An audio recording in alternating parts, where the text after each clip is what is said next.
In the year just past, Prince Philip and I have joined in the celebration of some notable anniversaries.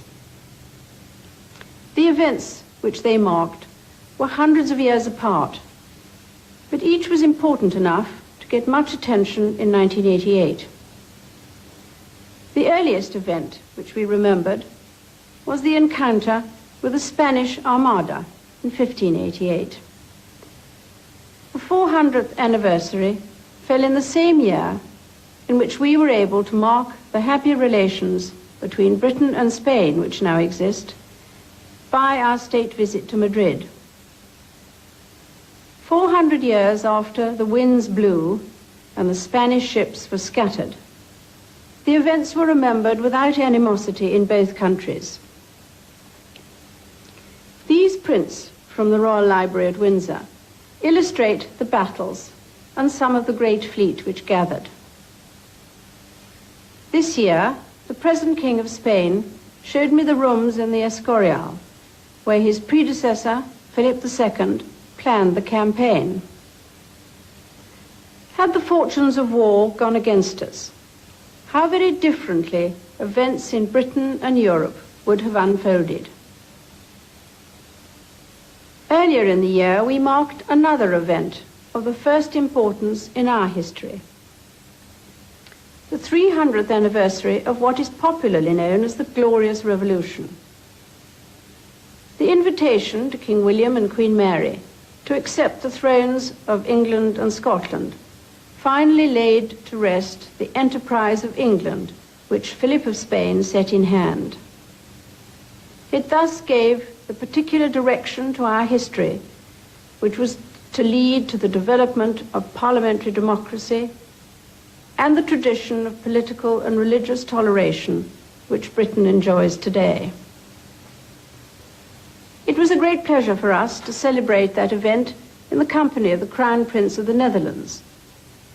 Together we visited Torbay, which was where King William landed in 1688.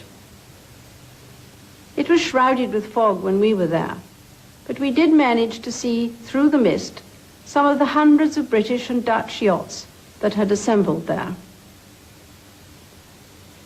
300 years may seem a long time ago, but there are still some objects here in Buckingham Palace which bring to life William and Mary as people. And one which I particularly treasure is this little patchbox that belonged to the Queen and which carries her monogram entwined with William's on the lid. The 1988 anniversary season opened in Australia with a grand party on Australia Day to mark the country's 200th birthday.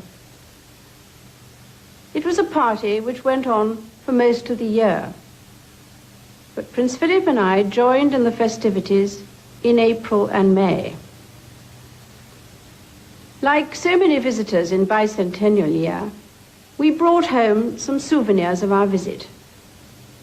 In our case, it was some delightful early prints of Sydney, which served to remind us of the extraordinary developments which have taken place in Australia in the short space of 200 years.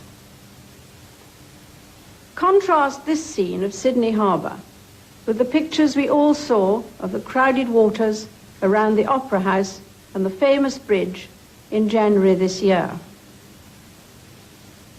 Centenaries may seem rather arbitrary occasions, but they nonetheless prompt us to look back into the past. When we do so, we can draw hope from seeing how ancient enmities have vanished and how new nations have grown and established themselves in vigor and wisdom. Equally, they make us reflect on injustices and tragedies and inspire us to do our best to learn from these as well. To do that, we surely should draw inspiration from one other anniversary, the one we celebrate every year at this time, the birth of Christ. There are many grand and splendid pictures in the Royal Collection that illustrate this event, but one which gives me particular pleasure is this precious, almost jewel-like book, It is a book of hours, full of prayers and devotional readings. It's in Latin, but it contains the most exquisite illuminations, and it is these that speak to us most movingly. The anonymous person who drew the pictures nearly 500 years ago has included all the familiar elements of the Christmas story, which we hear with such pleasure every year. Here are the angels bringing the glad tidings to the shepherds who listen attentively. Down here, where baby Jesus lies in the stall, you can see Mary and Joseph watching over him, quite unmoved, it seems, by the man playing the bagpipes overhead.